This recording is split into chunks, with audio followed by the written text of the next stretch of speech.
भगवान आपको वो नहीं देता जो आपने मांगा, भगवान आपको वो ही देता है जो आपके लिए ज़रूरी है या जो आपको मिलना चाहिए था। बहुत सारी चीज़ें आपको इसलिए दी जाती हैं क्योंकि आपको सज़ा के रूप में मिलती हैं। बहुत सारे रिश्ते, बहुत सारे लोगों से आप इसलिए जुड़ते हैं क्योंकि वो आपको सज़ा के रूप में मिलने आए हैं।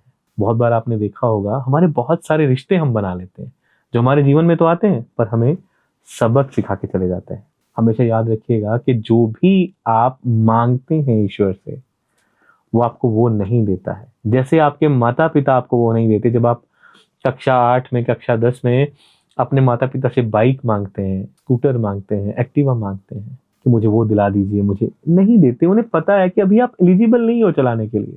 सरकारी दंड तो है ही है, उसके साथ-साथ आपके शरीर में अभी वो समर्था नहीं है उसे सँभालने की। वैसे ही आप ईश्वर से कभी कोई लड़की माँग लेते हो, कभी कोई लड़का माँगते हो, कभी कोई गाड़ी माँगते हो, कभी कोई घर माँगते हो। पर क्या हमें वो गाड़ी, घर ईश्वर देता है? नहीं देता। क्यों? क्योंकि शायद आप एलिजिबल नहीं हुए हो।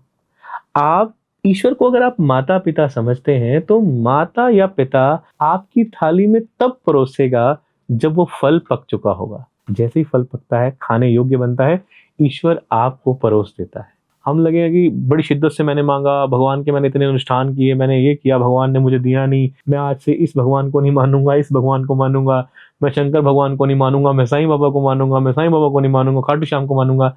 मौके के अनुसार लोग भगवान बदल देते हैं। सोचिएगा, अरे लोगों का हक मतलब बस नहीं चलता हमारे यंगस्टर्स का, वरना माता-पिता बदल दें यार, और कई-कई बार बदल दें। उसके पिता ने एक दिलवाया तो अच्छा है, उसके माँ ने ये बोला तो अच्छी है। बाहरी तल के लिए आपके लिए कुछ भी अच्छा या बुरा हो सकता है। ईश्वर से आपने माँगा कि मुझे फला कॉलेज में एडमिशन दिला दो। हो सकता है उस कॉलेज की फीस की अफोर्डेबिलिटी आपके फादर की ना हो। ईश्वर से आपने माँगा कि मैं उस कंपनी में चला जाऊँ। हो सकता है उस कंपनी में या उस डिपार्टमेंट में आप पे कोई करप्शन का केस लग जाता, आप जेल चले जाते। आप ईश्वर से माँगते हो कि मेरी शादी उस लड़की से करवा दे। हो सकता है कि आप उसमें कामयाब भी हो जाएँ और 6 महीने मात्र में, साल मात्र में आपका तलाक हो जाए, आप पे तलाक का ठप्पा लग जाए तो? जो मन में आए माँगो, पर इतना विश्वास रखो कि वो आपका माता-पिता है, वो आपका फादर है, आपका पिता है, वो आपको वो चीज़ देगा जो आपके लिए ज़रूरी है। ऐसा नहीं है कि आपको कुछ भी दे देगा। सर्दियों के सीज़न में बर्फ़ के गोले नहीं खाए जाते। सर्दियों के सीज़न में बर्फ़ के गोले नहीं खाए जाते और गर्मियों के सीज़न में उबलते हुए आलू नहीं चबाए जाते। आपने चुनाव करना है भाई, चुनाव आपका है मांगने का। देने ना देने का चुनाव ईश्वर के पास रहने दो। तुम कौन हो उसे आदेश दे रहे हो? बच्चा भी जिद करता रहता है, बहुत गुस्सा करता है। माता पिता चीज दिलाते हैं पर मन पे पत्थर रख के। और कभी कभी तो अभी पीछे रील बहुत वायरल हुई थी कि एक फूल बेचने वाली माँ ने अपने बेटे को एप्पल का आईफोन दिलाया क्योंकि उसके बेटे ने 3 दिन से खाना नहीं खाया था। माँ ने बेटे को नहीं दिलाया है, माँ ने उस डर को दिलाया कि कहीं कुछ कर ना ले। क्या आप चाहते हैं कि ईश्वर आपको इसलिए कोई चीज दे ताकि आप कुछ कर ना ले? क्या बात हुई है? जिसने आपको जीवन ही दे दिया, जो आज तक साइंस बना नहीं पाई है, हजारों सालों की रिसर्च के बाद ये तक डॉक्टर्स नहीं पहचान पाए हैं कि जब ऑर्गन रुक जाते हैं तब हमारी चेतना कहाँ जाती है। क्या ऑर्गन का रुकना डेथ है? नहीं, शरीर से जीवात्मा का चला जाना मृत्यु है। जदों आत्मा विसरे शरीर चो ताही प्राण निकलन, गुरबाणी में तुक है। जदों आत्मा विसरे शरीरों ताही प्राण निकलन। प्राण जाने की विधि यही है। गुरु नानक देव से मर्दाना पूछता है कि प्रभु आपके अकॉर्डिंग जीवन क्या है, किस क्षण में जीवन है? तो मर्दाना बहुत अब वो मर्दाने से पूछते हैं। अब गुरु शिष्य परंपरा है ना कि मर्दाने तू दस जीवन की है, आप बताओ जीवन है क्या?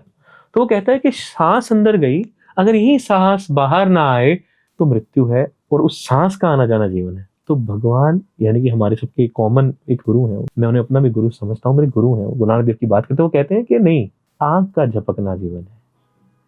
एक बार आंख झपकाली, दोबारा खुलनी या नहीं खुलनी ये जीवन है। और एक बार सांस लेते हुए आप तकरीबन 17 बार आंख झपका सकते हो। क्या समझते हो? तो जिसने जीवन दे दिया, जिसने इस पृथ्वी में भेज दिया, आप पंच इंद्रियों से अनुभव कर पा रहे हैं, उससे क्या मांगना? जब तू ही मेरा हो गया तुझसे मैं क्या लूं? जब तू ही मेरा हो गया तुझसे मैं क्या लूं? सब कुछ तेरा दिया हुआ है, तुझे मैं क्या दूं? बहुत बार माता पिता अपने बच्चों को निक नेम से पुकारते हैं। उस निकनेम को आस पड़ोस वाले लोग सुनते हैं, वो भी पुकारते हैं। खास दोस्त जो होते हैं वो भी उस निकनेम को पहचानते हैं और पुकारते हैं। ऐसे ही हमने ईश्वर के निकनेम रखे हुए हैं। ईश्वर है एक, सब दे अंदर तू ही समाया, तेरी ही सब चमाया। हम उसको पुकारते हैं, कोई राम के नाम से पुकारता है, कोई लक्ष्मण के नाम से पुकारता है, कोई हनुमान के नाम से। एग्जाम्पल दे रहा हूं। उन नामों में नहीं अटकना है, हमें उस किरदार को पकड़ना है। अगर हम नामों में अटक जाएंगे ना कि मैं हनुमान जी को पूजता हूं, मैं साईं बाबा को पूजता हूं, जो भी पूजने योग्य है वो पूजा ही जाएगा। सत्य क्या है उसको पकड़ना है। अगर मैं आपको चांद दिखाता हूं तो आपने जिस उंगली से मैं इशारा कर रहा हूं चांद की तरफ, आपने उस उंगली को नहीं पकड़ना है, आपने चांद देखना है। हम क्या करते हैं कि मैं राम को मानता हूं, मैं हनुमान को नहीं मानता, मेरे ईष्ट ये हैं। हम अपने ईष्ट को अपने अकॉर्डिंग करेक्टराइज करते हैं, जबकि ईष्ट की क्वालिटीज हम इनहेरिट नहीं करते। आप खुद सोचिए, क्या हनुमान जी जैसा सेवक मिल सकता है? क्या राम जैसा बेटा मिल सकता है? क्या कृष्ण जैसा कूटनीतिज्ञ मिल सकता है, सलाहकार मिल सकता है? कृष्ण भी भाई के रूप में बड़े अच्छे हैं। वो भी बलराम को पूरी की पूरी द्वारका दे देते हैं राज करने के लिए। उत्तम भाई हैं वो भी। अगर भाई की तरफ की बात करते हैं, उत्तम भाई हैं अपनी बहन के लिए जब अर्जुन के संग विवाह किया जाता है। आपका किरदार कैसा है? मात्र नामों पे मत अटकें कि मैं तो, जैसे मुझे सवाल जो किया था वो ये था कि मैं खाटू श्याम को अब मैंने मानना शुरू कर दिया है, पहले मैं वृंदावन जाता था, तो क्या मैं सही कर रहा हूँ, गलत कर रहा हूँ? ये सवाल आया ही कहाँ से? क्या आप अपने पिता का हक किसी को दे सकते हैं? क्या आप अपनी माँ का हक किसी को दे सकते हैं? जब अकबर की माँ मरती है, अकबर बहुत रोता है और बीरबल पूछता है कि आप क्यों रो रहे हैं? तो अकबर कहता है, आज मेरी माँ नहीं मरी है, मेरा एक नाम मर गया, वो नाम था अक्कू, क्योंकि मुझे अक्कू कह के मेरी माँ ही बुला सकती थी। तो कोई हिमांशु को अगर कलुआ कहा जाता है, कन्हैया कहा जाता है, तो क्यों कहा जाता है? उसकी माँ के पास वो राइट्स है। जब जब जो जो इंसान आपकी लाइफ में जो अहमियत रखता है, वो अहमियत उसका आपसे रिश्ता कैसा है उस पर निर्भर करती है। और खुद सोचिएगा, आपने रिश्ता निभाने के लिए क्या कुछ किया।